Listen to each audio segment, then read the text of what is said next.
السلام علیکم، welcome to my channel The Story Talent. پرانے زمانے کی بات ہے، ایک تاجر تجارت کی غرض سے بغداد پہنچا۔ پچھلے وقتوں میں تجارت کا یہ قانون تھا کہ تاجر جس ملک میں تجارت کرنے جاتا، سب سے پہلے وہاں کے بادشاہ سے ملاقات کرتا، اپنا سارا سامان تجارت دکھاتا اور اس کی خوبیاں اور انفرادیت سے آگاہ کرتا۔ چنانچہ اس تاجر کو بھی بغداد پہنچنے کے بعد بادشاہ کے دربار میں پیش کر دیا گیا۔ تاجر نے بادشاہ کے حضور تحائف پیش کیے، پھر مال تجارت نکالا اور ایک ایک چیز کی خوبی بیان کرتے ہوئے دکھانے لگا۔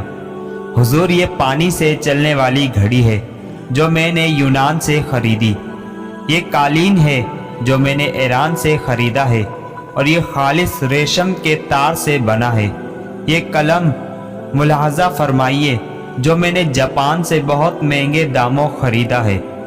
تاجر نے ایک ایک مال کی اہمیت بیان کی۔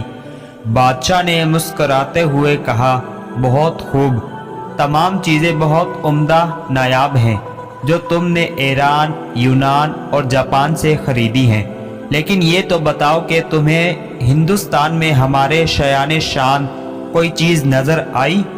بادشاہ کو متاثر کرنے کے لیے کہا، یوں تو بادشاہ سلامت، آپ کے شایان شان بہت چیزیں تھیں، لیکن جو چیز مجھے پسند آئی، اس کو حاصل کرنے کے لیے مجھے کچھ عرصہ وہاں قیام کرنا پڑتا، جبکہ میرے پاس صرف 2 دن کا ہی وقت تھا۔ بادشاہ نے پوچھا، اچھا وہ کیا چیز تھی؟ تاجر بولا، جناب وہ ایک موتی ہے، اس کی خاص بات یہ ہے کہ وہ دوسروں کو بانٹنے سے بڑھتا ہے، اس کو کوئی چرا بھی نہیں سکتا، اور اس موتی سے بہت سارے زیور بھی بنا کر پہنے جا سکتے ہیں۔ بادشاہ بہت متاثر ہوا اور کہنے لگا، میں اسے حاصل کرنا چاہتا ہوں۔ اس نے فوراً اپنے ایک خاص وزیر کو ماں سامان و سواری اس ہدایت کے ساتھ رخصت کیا کہ اب وہ موتی لے کر ہی لوٹے۔ وزیر اپنے مقصد کے لیے نکل پڑا۔ جنگلوں، سمندروں، پہاڑوں اور صحراؤں، غرض یہ کہ ہر جگہ کی خاک چھان ماری، وادی وادی گھوما، ہر شخص سے اس نادر و نایاب موتی کا پوچھا، مگر سب نے یہی کہا کہ ایسا کوئی موتی نہیں ہے جو چوری نہ ہو سکے اور اس سے بہت سارے زیور بن جائیں۔ لوگ اس کی بات سن کر ہنستے اور کہتے، مسافر پاگل ہو گیا ہے۔ یوں ہی مہینوں بیت گئے، نا امیدی کے سائے گہرے ہونے لگے، لیکن بادشاہ کے سامنے ناکام لوٹنے کا خوف اس کو چین نہیں لینے دے رہا تھا۔ وزیر نے ہر ممکن کوشش کر لی کہ ایسا موتی مل جائے، لیکن یہ نہ ملا، سو اس نے واپسی کا ارادہ کر لیا۔ وزیر اپنی ناکامی پر زاروں قطار روتا ہوا جنگل سے گزر رہا تھا۔ رات کافی ہو چکی تھی اور وزیر بہت تھک بھی گیا تھا۔ ایک درخت کے پاس آرام کے ارادے سے لیٹا ہی تھا کہ اسی لمحے ایک روشنی اپنی جانب بڑھتی ہوئی نظر آئی۔ پہلے تو وزیر ڈر گیا، مگر پھر ایک آواز نے اس کو حوصلہ دیا، ارے نوجوان، ڈرو مت، میں اچھی پری ہوں، بتا تیرے ساتھ کیا مسئلہ ہے؟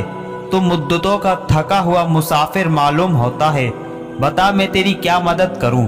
وزیر نے اپنی داستان کہہ سنائی کہ اسے جس موتی کی تلاش تھی وہ کہیں نہیں ملا۔ اب اچھی پری وزیر کے سامنے آ چکی تھی اور وہ وزیر کی بات سن کر بے ساختہ ہنسنے لگی۔ پھر بولی، افسوس کہ تو نے عقل سے کام نہ لیا اور محض ایک موتی کی تلاش میں مہینوں مارا پھرتا رہا۔ وزیر بولا، اچھی پری، میں تمہارا مطلب نہیں سمجھا۔ وہ بولی، بھلے آدمی، وہ موتی دراصل علم کا موتی ہے، لیکن تو اس کی ظاہری شکل کو تلاش کرتا رہا۔ علم تو ایک ایسی شے ہے جسے ہزاروں نام دیے جا سکتے ہیں، کہیں اسے پھلدار درخت کہتے ہیں تو کبھی سورج سے تشبیہ دیتے ہیں اور اسے سمندر بھی کہا جاتا ہے، لیکن اسے کوئی چرا نہیں سکتا۔ لیکن اس سے زیور بنانے والی صفت؟ وزیر نے حیرت سے پوچھا۔ پری نے مسکراتے ہوئے جواب دیا کہ علم کی بہت ساری صفات ہیں، تم اس موتی کی صورت کو کیوں تلاش کرتے ہو؟ یاد رکھو، ہر شے کی